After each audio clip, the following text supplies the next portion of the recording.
اعوذ باللہ من الشیطان الرجیم بسم اللہ الرحمن الرحیم۔ مسلم شریف کی حدیث بھائی نے پڑھی ہے، جس میں حضرت عبداللہ بن عمرو بن عاص رضی اللہ تعالیٰ عنہما سے روایت ہے کہ رسول اللہ صلی اللہ علیہ وآلہ وسلم نے ارشاد فرمایا، آدمی کا اپنے والدین کو گالی دینا کبیرہ گناہوں میں سے ہے۔ صحابہ رضی اللہ تعالیٰ عنہم اجمعین نے عرض کیا، یا رسول اللہ صلی اللہ علیہ وسلم، کیا کوئی اپنے ماں باپ کو بھی گالی دے سکتا ہے؟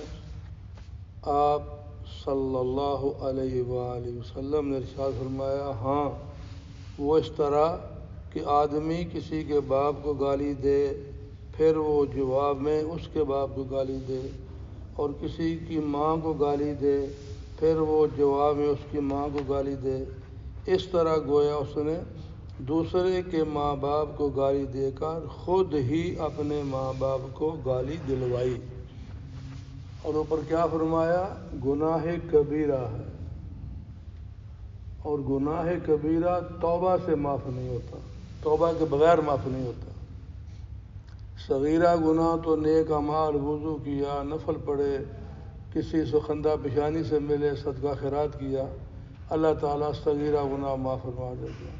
کبیرہ گناہ توبہ کے بغیر معاف نہیں ہوتے۔ باقی اگر اللہ چاہیں تو کبیرہ بھی معاف کر دے اس کو، اپنی ذات میں وہ ورا الورا ذات ہے، مالک ہے، کہ کسی کی ایسی نیکی قبول فرما کے اللہ سارے معاف کر دے۔ تو یہاں یہ فرمایا کہ بھئی اپنے ماں باپ کو گالی نہ دلواؤ۔ اور ہمارا تو بھئی جو اس وقت ماحول معاشرہ جا رہا ہے، ہر آدمی ٹینشن میں ہے، غصے میں ہے، چھوٹی چھوٹی سی بات سے لڑنے کو تیار بیٹھے۔ تو جب غصہ آئے گا تو عقل جو ہے وہ ساتھ چھوڑ ہی دیتی ہے بیچاری، تو پھر جو جی چاہے تائیں کرے زبان میں گئے۔ تو اسی جب غصے کی حالت ہوتی ہے تو آدمی رشتے ناطے، میاں بیوی کا، ماں باپ کا، اولاد کا، جو ہمارے ہاں ہو رہا ہے، تو سبق ہمیں اس حدیث مبارکہ سے یہ ملتا ہے کہ ہم اپنی زبان پر کنٹرول کریں، کوشش کریں کہ اچھے الفاظ نہ نکلیں، اگر وہ نہ نکل سکے تو گالی وغیرہ جو ہے نا، کیونکہ من صمت فنجا، جو چپ ہو گیا وہ بچ گیا۔ اور اب یہ گناہ کبیرہ جو ہے کوئی معمولی بات تو نہیں بھائی۔ تو اللہ تعالیٰ ہمیں اس حدیث مبارکہ کی سمجھ عطا فرمائے اور ہم اپنی زبان پر کنٹرول کرنے والے بنے۔ ابو بکر صدیق رضی اللہ تعالیٰ عنہ ایک یہودی برا بھلا کہہ رہا تھا، اور ابو بکر صدیق رضی اللہ تعالیٰ عنہ خاموش تھے، اور نبی کریم علیہ السلام مسکرا رہے تھے، تبسم فرما رہے تھے۔ ابو بکر صدیق رضی اللہ تعالیٰ عنہ نے آخر مجبور ہو کر اس بری بات کا جواب دے دیا، یا گالی کے بدلے گالی کا جواب دے دیا، جو کلمات وہ کہہ رہا تھا اس کو واپس لوٹا دیے۔ جب ابو بکر صدیق رضی اللہ تعالیٰ عنہ نے یہ کیا تو نبی کریم علیہ السلام جو ہیں وہ وہاں سے چل دیے۔ ابو بکر صدیق رضی اللہ تعالیٰ عنہ پیچھے گئے، یا رسول اللہ صلی اللہ علیہ وسلم، وہ مجھے برا بھلا کہتا رہا، میں خاموش رہا، آپ مسکراتے رہے، جب میں نے اس کو جواب دیا تو آپ چلے گئے۔ تو نبی علیہ السلام نے فرمایا، ابو بکر، جب تو خاموش تھا تو ایک فرشتہ تیری طرف سے اس کو جواب دے رہا تھا، جب تو نے خود اپنی ڈیوٹی سنبھال لی تو اللہ کی رحمت کا فرشتہ چلا گیا، اور جہاں اللہ کی رحمت کا فرشتہ نہیں وہاں اس کے نبی کا کیا کام ہے؟ تو اگر درگزر کریں، درگزر شے ہے ہی کوئی نہیں بھائی، بہت مشکل بات ہے، بہت مشکل۔ بڑے سے بڑے اخلاق جو ہے نا، آج ہمارا اخلاق یہ ہے کہ میں اچھا بولوں گا تو آپ اچھا بولیں گے، میں سلام کروں گا تو آپ وعلیکم السلام کہیں گے۔ جس وقت تھوڑی سی بات میں نے ٹیڑھی کی، اس سے 10 گنا زیادہ ٹیڑھی مجھے ملے گی۔ یہ ہمارے بڑے بڑے جو ہے نا دینداروں میں بھی اور اللہ والوں میں اخلاق جو ہے نا وہ بہت، جسے اخلاق کہتے ہیں نا، وہ کسی نا مقولے بنے ہوتے ہیں، کچھ باتیں اقوال ذریعے میں ہوتی ہیں. تو اس نے لکھا تھا کہ جی مومن کسے کہتے ہیں، ایمان والا کسے کہتے ہیں. اس نے کہا جی ایمان والا کسے کہتے ہیں، گاؤں کا سب سے غریب آدمی، موچی جوتیاں گنڈنے والا یا کوئی اور ہلکا سا کام کرنے والا، وہ گاؤں کے چودھری کے سر پر جوتیاں مارنی شروع کر دے اور وہ جوتیاں کھانے کے بعد مسکرائے اور کہ جا کوئی بات نہیں ادھر میں معاف کر چھڑا. یہ ہے ایمان والا. کہاں سے لائیں گے بھائی؟ اگر اس کی گالی کا جواب 10 گالیوں سے نہ دے تو چودھری کون کہے گا؟ اگر اس کا حشر نشر نہ کر دیا جائے، اس کے بچوں کو نہ اغوا کرا دیا جائے، اس کی عورتوں کو بے عزت نہ کیا جائے، تو وہ جناب مالدار کیسے ہوا، وہ چودھری کیسے ہوا، وہ تعلقات والا کیا ہوا؟ تو واہ جی واہ، دنے دنے بندہ بستی کر گیا چودھری صاحب جی، سوال ہی پیدا نہیں ہوتا. یہ زندہ رہن کا دن حق ہی کوئی نہیں ہونا. اخلاق کہاں ہے؟ تو بہرحال بھائی یہ ساری باتیں ہیں دین سے دوری کی.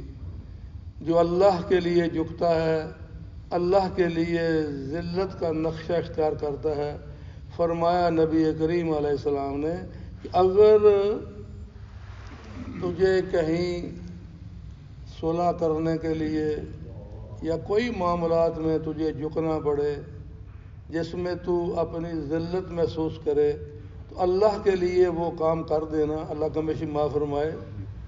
تو قیامت کے دن تو وہ مجھ سے لے لینا، جو تیری عزت میں کمی آئی ہے قیامت کے دن تو مجھ سے لے لینا. کیا مانا؟ کہ اللہ کی ذات سے اسے وہ عزت اور احترام کا تاج، اس کا پروٹوکول، اس کا درجہ، اس کو کیا کیا اللہ کے حبیب نوازیں گے، کیا کیا لے کے دیں گے جس نے اللہ کے لیے ذلت کو اختیار کیا.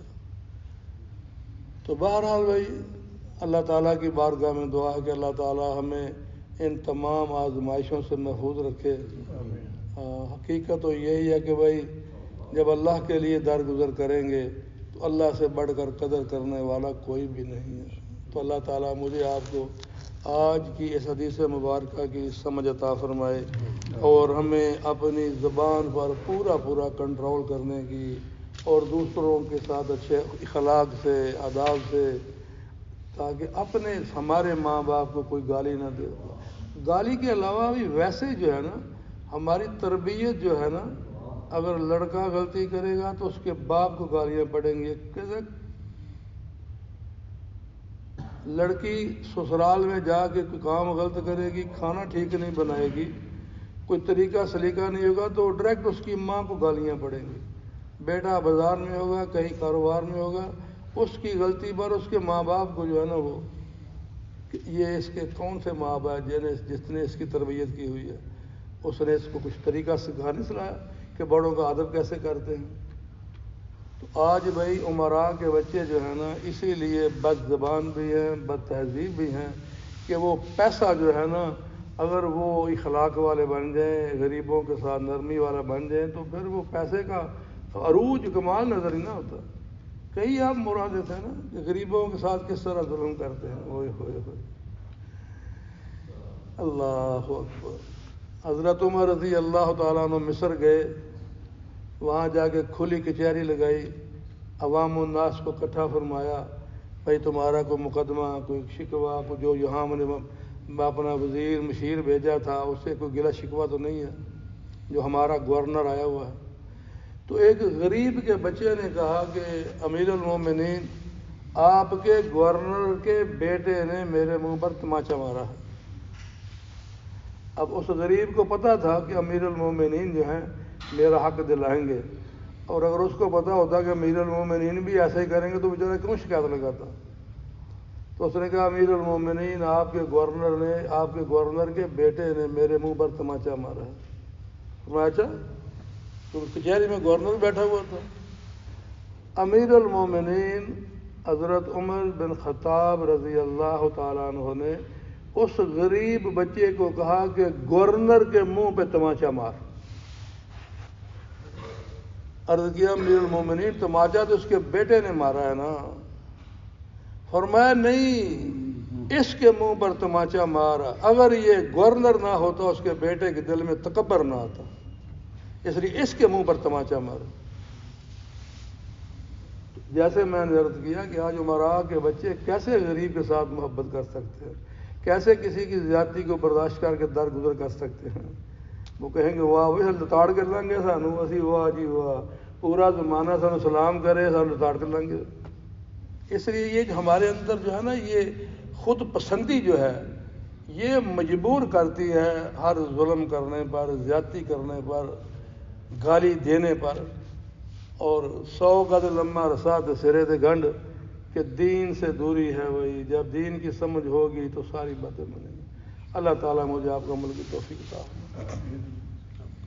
اللهم لك الحمد كما ينبغي لجلال وجهك وعظيم سلطانك، اللهم صل على محمد وعلى آل محمد كما صليت على إبراهيم وعلى آل إبراهيم إنك حميد مجيد، اللهم بارك على محمد وعلى آل محمد كما باركت على إبراهيم وعلى آل إبراهيم إنك حميد مجيد، اللهم إني أسألك من خير ما سألك منه نبيك وعبدك ورسولك وحبيبك سيدنا محمد صلى الله تعالى عليه وآله وسلم، ونعوذ بك من شر ما استعاذ منه نبيك وعبدك ورسولك وحبيبك سيدنا محمد صلى الله تعالى عليه وآله وسلم، أنت المستعان وعليك البلاغ ولا حول ولا قوة إلا بالله العلي العظيم، وسلام على المرسلين والحمد لله رب العالمين، لا إله إلا الله محمد رسول الله، جزاك الله خير۔